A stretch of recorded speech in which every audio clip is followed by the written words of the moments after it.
안녕하세요. 대치동 델탑수학 원장 장지은입니다. 얼마 전 수업 끝나고 학생 한 명에게 연락이 왔습니다. 마치 SOS 사인처럼 느껴졌습니다. 다음날 1시간 정도 상담을 진행했었는데요. 고민의 내용을 요약하면 이랬습니다. 공부해야겠다는 생각을 머리로는 하는데 몸이 잘 안 움직여져요.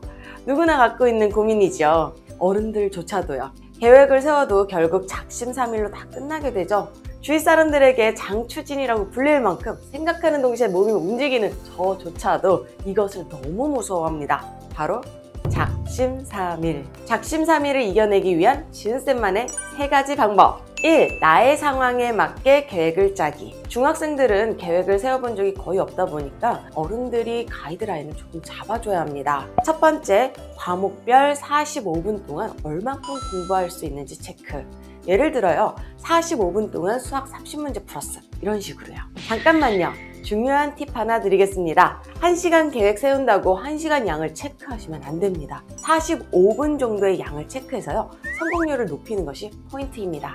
두 번째, 요일별 공부할 수 있는 시간을 체크. 예를 들어서요, 화요일은 3시에 학교가 끝나고 6시에서 10시까지 수학학원이 있으니 혼자서 공부할 수 있는 시간은 땡땡 시간이 나오겠네. 이런 식으로요. 잠깐만요. 여기서 또 중요한 팁 2번째 나갑니다. 3시에 학교가 끝나고 집에 오면 3시 30분. 저녁 먹는 시간 1시간, 학원 가는 시간 30분.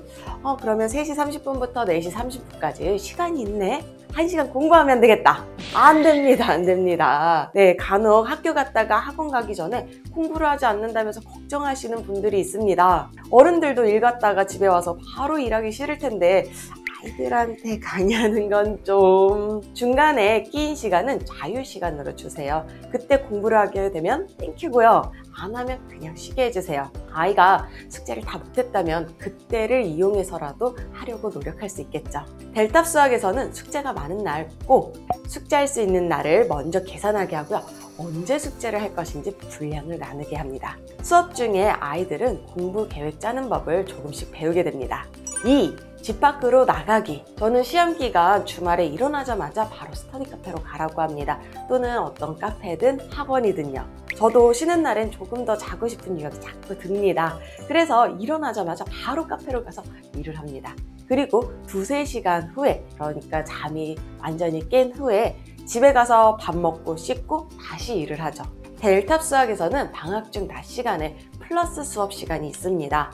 아이들이 자발적으로 학원에 와서 공부를 합니다. 학원 끝나고 집에 가면 퍼지기 쉽죠. 또는 스케줄이 없으면 집에서 뒹굴거리고 있기 쉽죠. 그리고 아이들이 스터디 카페에 간다고 해도 멍 때리고 있을지 자고 있을지 알 수가 없습니다. 그래서 만든 시간이 플러스 수업입니다. 다른 학원 끝난 후에 수학학원 와서 과학 공부를 하기도 하고요. 수학 진도가 느린 친구들은 이 시간에 진도를 더 나가기도 합니다.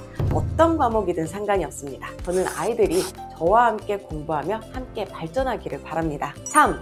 왜 실패했는지 분석 후 다시 노력하기. 1:1 상담을 하다 보면 계획을 세워도 지켜지지 않으니 아예 세우지 않는다 라는 아이들이 꽤 있습니다. 계획을 함께 세우고요. 다 지키면 꼭 칭찬을 해주세요. 그리고 못 지킬 때는 왜 못 지켜졌는지 생각해 보게 하고요. 그러면 다음에는 어떻게 계획을 세워야 할지 꼭 이야기해보세요. 실수는 누구나 합니다. 그 실수가 반복되지 않게 도와주셔야 합니다. 다음에는 꼭 하자. 너무 광범위한 말 같습니다. 델탑 수학에서는 숙제를 못 해올 경우 숙제를 왜 못 해왔는지에 대해 초점을 두고 이야기를 듣습니다. 시간이 없었어요. 네, 시간이 왜 없었을까에 대해 함께 고민합니다. 만약 정말 시간이 없었다면 전 숙제를 줄여줍니다. 위의 3가지 방법의 공통 포인트는요, 성공 가능성을 높이는 것입니다. 계획을 여유 있게 설정함으로써 계획 성공률을 높이고 밖에 나가서 공부함으로써 공부할 가능성을 높이고 실패 요인을 찾음으로써 다시 성공 가능성을 높이게 합니다. 계획을 하나 둘씩 성공하게 되면 성취감을 느끼게 되고요.